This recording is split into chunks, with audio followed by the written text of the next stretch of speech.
તો કે ફિઝિક્સ મને અઘરું લાગે છે. કોઈ વિષય અઘરો હોતો નથી. અધૂરું જ્ઞાન અઘરા વિષયની નિશાની છે.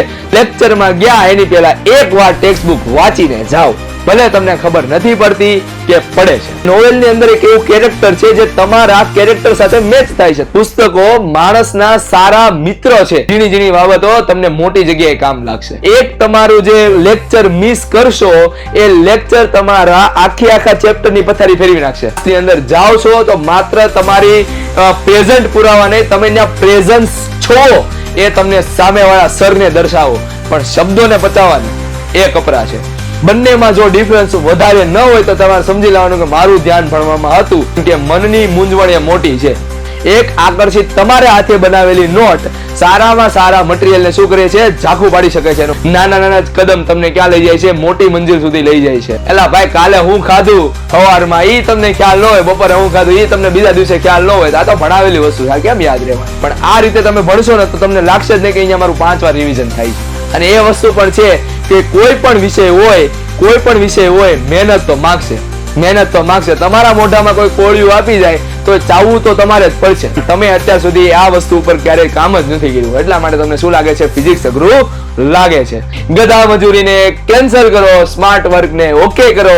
અને આ સ્માર્ટ વર્ક માટે અમુક સ્ટેપ હું તમને કહીશ, તો આ વિડીયોને અંત સુધી જોજો. જેટલા પણ સ્ટેપ આપ્યા છે બધા સ્ટેપને ફોલો કરવાની ટ્રાય કરજો, તમારા જીવનની અંદર ઉતારજો અને પછી તમે જોજો તમારું રિઝલ્ટ.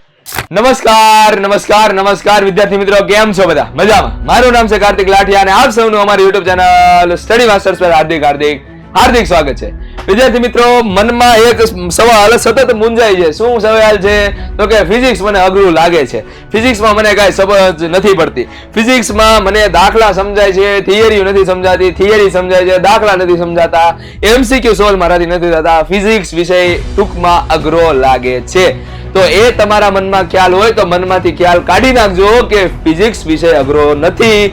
ફિઝિક્સ વિષય કેવો છે? એકદમ સહેલો વિષય છે, પણ જરૂર છે તમારા ઇમેજિનેશનની, તમારા કલ્પના કરવાની અને સાથે સાથે એક સ્માર્ટ વર્કની. ગધા મજૂરીને કેન્સલ કરો, સ્માર્ટ વર્કને ઓકે કરો. અને આ સ્માર્ટ વર્ક માટે અમુક સ્ટેપ હું તમને કહીશ કે જેના કારણે થઈને તમારો જે ફિઝિક્સ વિષય છે એ શું થશે, એકદમ સ્ટ્રોંગ બની જશે. ન તો સ્ટ્રોંગ બનશે, પણ તમારું મગજ તાત્કાલિક ધોરણે ફિઝિક્સને જો ન ગમતું હોય ત્યાંથી લઈને ગમતા સુધીની કેટેગરીમાં લઈ જશે. તો આ વિડીયોને અંત સુધી જોજો. જેટલા પણ સ્ટેપ આપ્યા છે બધા સ્ટેપને ફોલો કરવાની ટ્રાય કરજો, તમારા જીવનની અંદર ઉતારજો અને પછી તમે જોજો તમારું રિઝલ્ટ ફિઝિક્સની અંદર.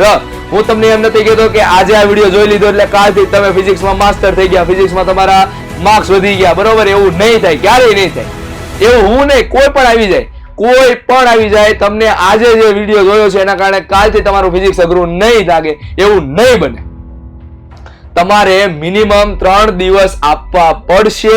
હું જેટલા પણ સ્ટેપ કહું છું એ સ્ટેપમાં તમે 3 દિવસ ખાલી ઉતરી ગયા, એ સ્ટેપને 3 દિવસ ખાલી ફોલો કર્યો, પછી તમારી ધીરે ધીરે હેબિટ બની જાય. અને આ હેબિટ 21 દિવસ સુધી કન્ટિન્યુ રાખવાની, એટલે પછી તમારી પૂરેપૂરી અંદર ગળથૂતીમાં આવી ગઈ એવી તમારી આદત બની જાય.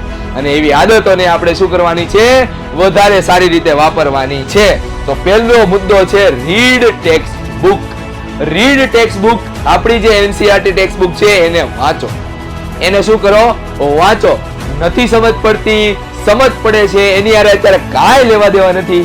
લેક્ચરમાં ગયા એની પહેલા એકવાર ટેક્સ્ટ બુક વાંચીને જાઓ, ભલે તમને ખબર નથી પડતી કે પડે છે.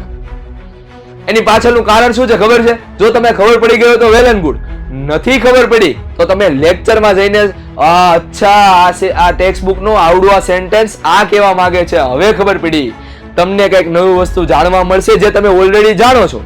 તમે કઈક નવી વસ્તુ જાણશો જે તમે ઓલરેડી જાણો છો. કેમ? કારણ કે એકવાર ટેક્સ્ટ બુક તમે વાંચી લીધી છે, બરોબર? એટલે તમારી અંદર સેલ્ફ કોન્ફિડન્સ આવવા મળશે કે ના બરોબર, આ અચ્છા આ અલગ રીતે પણ થઈ શકે, આ રીતે આપણે ચોપડીમાં આપી છે, ચોપડીની રીત સિવાય અલગ રીતે પણ કરી શકાય, બરોબર? તો આ તમને જાણવા મળશે. અને એટલા માટે હું તમને કહું છું ટેક્સ્ટ બુક વાંચો. વિચાર કરો કે તમારી પાસે એક નોવેલ છે.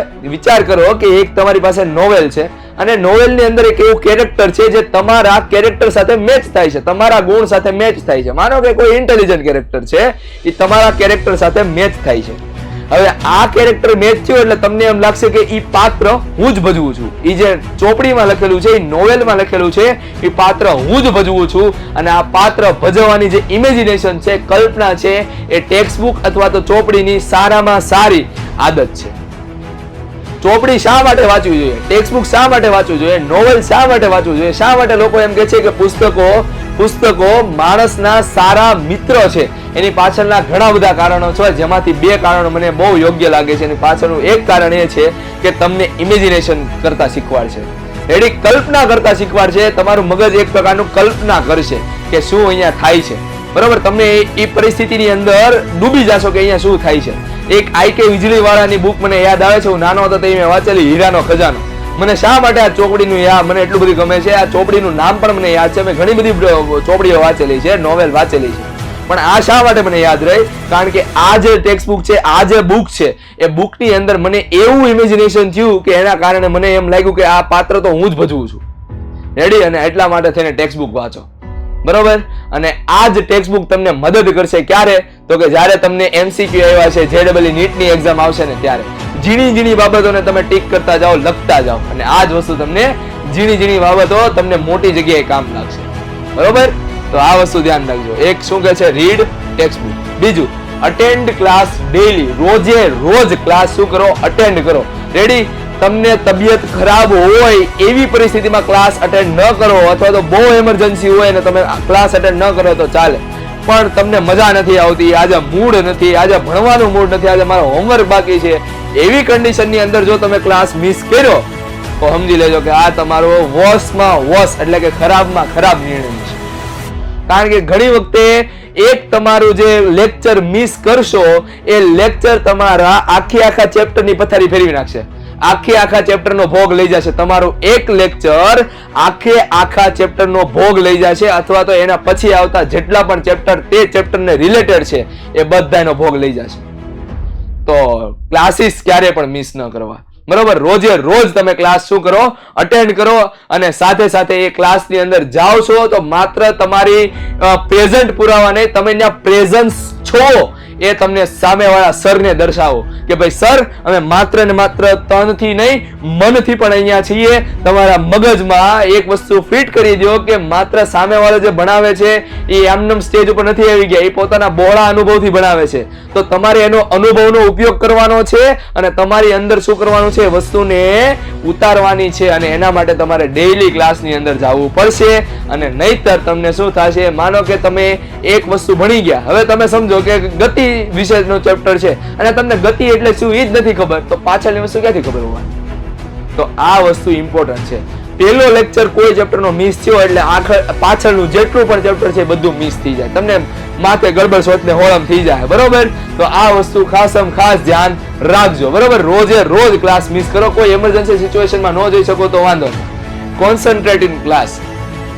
ક્લાસની અંદર આવ્યા છો એટલે ક્લાસમાં આજુબાજુ વાળો શું કરે છે, પેન માગે છે, પેન્સિલ માગે છે, કાંઈ પણ માગે છે, એની હારે આપણે કોઈ લેવા દેવા ન હોવો જોઈએ. તમારે માત્ર ને માત્ર ધ્યાન ક્યાં હોવું જોઈએ? બોર્ડ ઉપર હોવું જોઈએ. ક્યાં હોવું જોઈએ? બોર્ડ ઉપર હોવું જોઈએ. અને નીચે એવું લખ્યું છે શબ્દોને પચાવતા થાવ. ખાવાનું પચાવવાની વાત હોય ને તો 1 કલાક 2 કલાક 1 દિવસ 3 દિવસની અંદર પતી જાય, પણ શબ્દોને પચાવવાની એ કપરા છે. સામે વાળો શું બોલે છે એ વસ્તુને ધ્યાનથી મગજમાં વાત સમજો, અહીંયા શું કહેવા માંગે છે, અને એના ઉપર મનોમન મંથન કરજો. એકવાર તમે સેલ્ફ રિકોલિંગ કરજો. એટલે શું થાય સેલ્ફ રિકોલિંગ? એટલે કે આજના લેક્ચરમાં સરે શું કીધેલું. હું જ્યારે 12મા ધોરણમાં હતો તો મને એક આ વસ્તુ એડવાઇસ મળી હતી, મને બહુ સારી એડવાઇસ હતી, મને બહુ કામમાં લાગી. શું કીધું હતું? તો કે આજના લેક્ચરમાં તારે ચોપડીને બધું બંધ કરી દેવાની, આંખ બંધ કરી દેવાની, આંખ બંધ કરીને વિચારવાનું કે આજના લેક્ચરમાં સર શું બોલ્યા હતા, અને તારે પછી તારા ચોપડા ખોલીને જોવાના કે તે શું લખ્યું છે, બરોબર? તેવું જ્યારે આંખ બંધ કરીને બોલતો હતો તેમાં તું શું મિસ કરી ગયો અને ચોપડામાં શું એક્સ્ટ્રા લખ્યું છે, એ વચ્ચેનો ડિફરન્સ જ્યારે ઓછો થવા મળ્યો ને ત્યારે સમજી લેવાનું કે તારું ધ્યાન ભણવામાં હતું. તારું ધ્યાન શેમાં હતું? ભણવામાં. આ વસ્તુ તમારા જીવનમાં રોજ ડેઈલી લાઈફની અંદર ઉતારી દેજો. હું તમને શું કહું છું, ઘરે જઈને ચોપડા બંધ કરીને આંખ બંધ કરીને વિચારવાનું કે આજે હું શું ભણ્યો. રેડી? એ ભણ્યો પછી આંખ ખોલવાની, ચોપડા ખોલવાના, પછી જ્યારે આંખ બંધ હતી ત્યારે તમારા મનના વિચારો અને ચોપડાની અંદર જે લખેલું છે તે જોવો. બંનેમાં જો ડિફરન્સ વધારે ન હોય તો તમારે સમજી લેવાનું કે મારું ધ્યાન ભણવામાં હતું, નહીતર તમારું ધ્યાન ક્યાં હતું? બહાર હતું. અને ધ્યાન ભણવામાં જ હોવું જોઈએ. તમારું લક્ષ્ય એક જ હોવું જોઈએ. શું હોવું જોઈએ? મારે એટલા ટકા લાવવા છે, મારે એટલા માર્ક્સ લાવવા છે, JEE માં જવું છે, એમ્સ ની અંદર જવું છે, તો એ જ તમારું લક્ષ્ય હોવું જોઈએ. તમારા લક્ષ્યથી ભટકવાનું નથી. ભલે લોકો તમને કહે કે ભાઈ આમાં જવા જેવું નથી, આમાં તો એટલી સીટની સામે એટલા જ છે. અહીંયા છે ને આપણા સગા સંબંધીની પ્રોબ્લેમ એ છે. શું છે? તો કે એ તમને ડીમોટિવેટ બહુ કરશે કે ભાઈ આમાં તો એટલી બધી સીટ છે, એટલી એમથી સીટ છે, કોમ્પિટિશન જો કેટલું બધું છે. એલા ભાઈ હું કામ પણ હું કેપેબલ છું એટલા માટે તો તૈયારી કરું છું. તો આ વસ્તુ તમારા મગજમાંથી કાઢી નાખજો કે બાજુવાળો, સામેવાળો, તમારા સગા સંબંધી શું કહે છે. તમારા ઉપર વિશ્વાસ રાખો. તમે જે પણ કરો છો એ કોન્સન્ટ્રેશન સાથે કરો તો તમને બધી જ વસ્તુ ખબર પડી જશે. ઓકે? તો કોન્સન્ટ્રેશન તમારા મગજમાં હોવું જોઈએ. મને એક મહાભારતનો કિસ્સો યાદ આવે છે કે દ્રોણાચાર્યએ અર્જુનને પૂછ્યું હતું કે આ માછલીને તારી આંખ વિંધવાની છે તો તને લક્ષ્યમાં શું દેખાય છે? તો જુદા જુદા પાંડવોનો જુદો જુદો જવાબ હતો કે ભાઈ મને પાંદડા દેખાય છે, માછલી દેખાય છે, માછલીની આંખ દેખાય છે.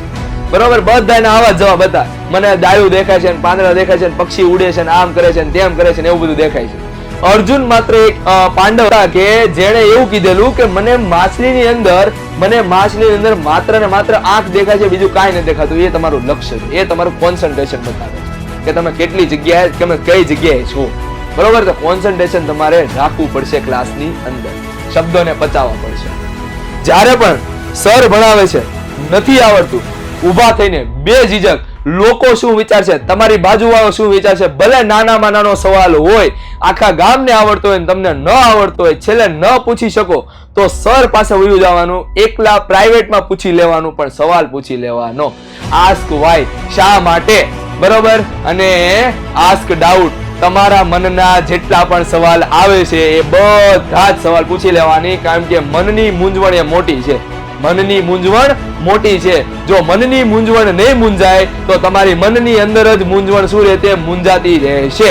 બરોબર? તો આ વસ્તુને ધ્યાનમાં રાખજો કે મનની મૂંઝવણને બહાર કાઢવી પડે, એને સોલ્વ કરવી પડે. બરોબર? દોરી જેમ ઓલી થઈ ગઈ હોય ને કે આમ શું કહેવાય, ગાંઠ ભરાઈ ગઈ હોય તો એને મારે કાઢવી હોય તો તમારે એના ઉપર મહેનત કરવી પડે, એને શું કરવું પડે? સોલ્વ કરવી પડે. તેમ તમારા મનની મૂંઝવણને પણ સોલ્વ કરવી પડશે. નથી સોલ્વ થતી તો જાઓ તમારા સર પાસે, જાઓ તમારા મિત્રો પાસે, એ તમારી મદદ કરશે. બરોબર? અને બી શેમલેસ, નકટા થઈ જાવ સવાલ પૂછવામાં. સવાલ પૂછવામાં શું થઈ જાવ? નકટા થઈ જાવ. આમ નકટા થવાની વાત નથી. સવાલ પૂછવામાં નકટા થઈ જાવ. તમે ગમે ત્યારે ગમે એવો સવાલ પૂછી શકો. બરોબર? પણ અભ્યાસને રિલેટેડ હોવો જોઈએ. આ વસ્તુ ખાસ ધ્યાન રાખજો. એવું નહીં કે પછી કાલ સવારે તમે ઉઠીને ફિઝિક્સ વાળાને કેમેસ્ટ્રીનો સવાલ પૂછો.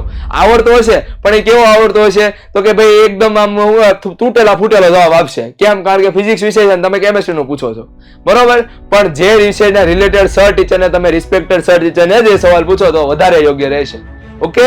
તો આ વસ્તુ ધ્યાનમાં રાખો. મનમાં સવાલ આવ્યો એટલે તાત્કાલિક ધોરણે એનું નિદાન થવું જોઈએ. નતર એકવાર તમારા મગજમાં સવાલ આવ્યો અને એ વયો ગયો તો ફરી પાછો ક્યારેય યાદ આવશે નહીં.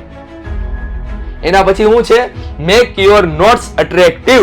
મેક્સ યોર નોટ અટ્રેક્ટિવ એનો મતલબ શું થાય કે તમારી જે નોટ છે એને, તમારે જે મટીરિયલ છે એને કેવું બનાવો? કેચી બનાવો, અટ્રેક્ટિવ બનાવો, આકર્ષિત બનાવો.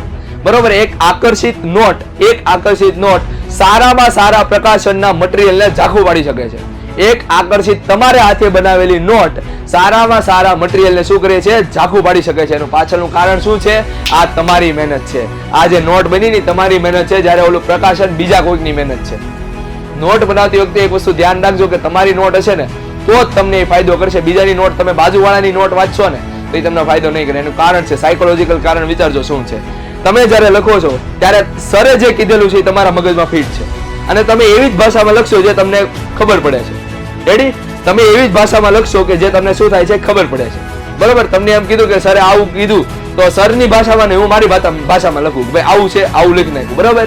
તમે બાજુવાળાની નોટ વાંચશો ને તો બાજુવાળાએ કંઈક અલગ ભાષામાં લખ્યું છે એટલે તમારા મગજ મિસમેચ થાય. એટલે પછી એવું થાય કે ભાઈ આની નોટ મને નથી ગમતી. જ્યાં સુધી તમારી નોટ્સ નહીં બનાવો ત્યાં સુધી આ રીતનું થશે. અને તમારી નોટ જેવી બની ગઈ એટલે હું ગેરંટી આપું છું કે તમારા માર્ક્સ સુધરશે. એનું કારણ શું છે? જે વસ્તુ તમને નવી લાગે છે, મેં તમને પહેલો મુદ્દો કીધો હતો કે ઘરેથી વાંચીને જાઓ, રેડી? તો એ વાંચેલું છે એ તમને રિકોલ થશે. એ તમને શું થશે? રિકોલ થશે. ક્યારે? જ્યારે સર ભણાવતા હશે ત્યારે. હવે સર જ્યારે ભણાવે છે એમાં તમને શું નવું લાગે છે, એ નવું લાગવી વસ્તુને તમે અલગ પેનથી અથવા તો અલગ નિશાનીથી લખતા જાઓ. આ વસ્તુ કરશો ને એટલી ઝીણી એવી વસ્તુ તમને ક્યારે કામમાં લાગશે? જ્યારે ગુજરાત બોર્ડની એક્ઝામ હશે અથવા તો JEE નીટની એક્ઝામ હશે ત્યારે કામમાં લાગશે. કેમ? કારણ કે આ ઝીણી વસ્તુથી શું થાય છે તો કે તમે સરળતાથી સફળતા તરફ જઈ શકશો. બરોબર? નાના કદમ તમને ક્યાં લઈ જાય છે? મોટી મંજિલ સુધી લઈ જાય છે. અને આ નાના કદમ છે એ જ તમારે માંડવાના છે. એલા એકવાર પાપા પગલી માંડો તો ખરા યાર. તમારી વાર છે એક ખાલી પાપા પગલી માંડવાની. નાના હતા ત્યારે, બરોબર, તમે હાલતા નહોતું આવડતું, તો એક ખાલી તમે પાપા પગલી માંડતા શીખવાડી, ત્યાં તમે હાલતા શીખી ગયા. તો એમ અત્યારે પણ આ વસ્તુ છે, તમને ફિઝિક્સ અઘરું લાગે છે, પણ તમે અત્યાર સુધી આ વસ્તુ ઉપર ક્યારેય કામ જ નથી કર્યું, એટલા માટે તમને શું લાગે છે? ફિઝિક્સ અઘરું લાગે છે. તો મેક યોર નોટ્સ કેવી? અટ્રેક્ટિવ, કેચી. બરોબર? અને આ વસ્તુ ઉપર ખાસ ભાર મૂકું છું. એનું કારણ છે કે જ્યારે પણ તમે અચાનકથી એક્ઝામ આવીને વાંચવા બેસશો એટલે ટેક્સ્ટ બુક નહીં સમજાય, મટીરિયલ નહીં સમજાય, તમે બનાવેલી નોટ્સ, હા સર આવું કીધું એટલે હા કંઈક આ એક્સ્ટ્રા કીધેલું, હા મને યાદ આવ્યું. બરોબર? આ જ વસ્તુ તમને કામમાં આવશે. એટલે નોટ્સ ને બને એટલે કેવી બનાવો? અટ્રેક્ટિવ બનાવો. કઈક નવી વસ્તુ જાણવા મળી તો ઓલો જે કોરો હાસ્યો છે ને, હું વારા ઘડીએ કહું છું મારા લેક્ચર ની અંદર, કોરો હાસ્યો હોય ને એ કોરા હાસ્ય ઉપર લખતા જાઓ. બરોબર? એ ખાલી શો શણગાર હાટું નથી આપ્યો, એ વસ્તુ તમને ઇમ્પોર્ટન્ટ વસ્તુ યાદ રાખવા માટે આપ્યો છે. બરોબર? તમે ઇમ્પોર્ટન્ટ વસ્તુ ત્યાં લખી શકો. ઓકે, ચાલો. એના પછી એવું કહે છે રિવિઝન. તમે જે જોયેલું છે એના ઉપર ફરીથી જાઓ. રિવિઝન નો મતલબ શું થાય? જો રિવિઝન, તમે જે જોયેલું છે એના ઉપર ફરીથી જાઓ. બરોબર?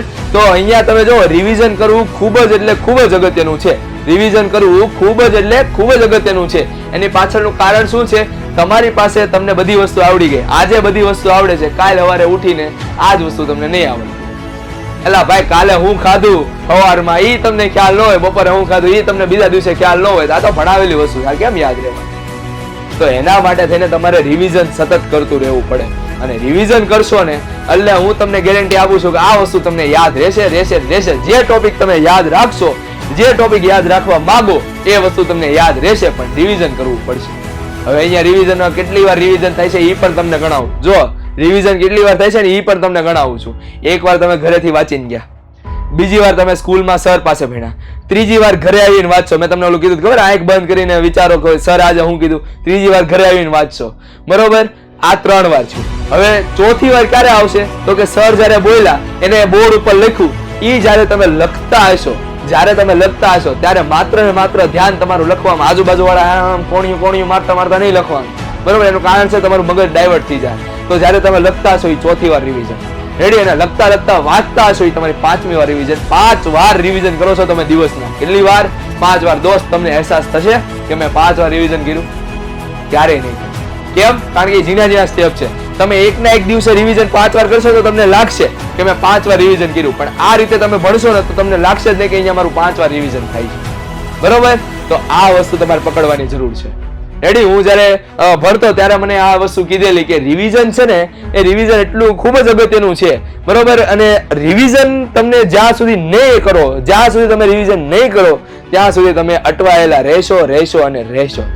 બરોબર? કારણ કે એક ફોર્મ્યુલા યાદ રાખજો. શું ફોર્મ્યુલા છે? તો કે ફોર્મ્યુલા એવું છે કે આજે ભણાવેલું વાંચશો 100%, કાલે વાંચશો એ 50%, પરમ દિવસે વાંચશો 25%, પહેલા દિવસે વાંચતો તો તમે કોણ ને ફિઝિક્સના સર કોણ? કોઈ વસ્તુ નહીં.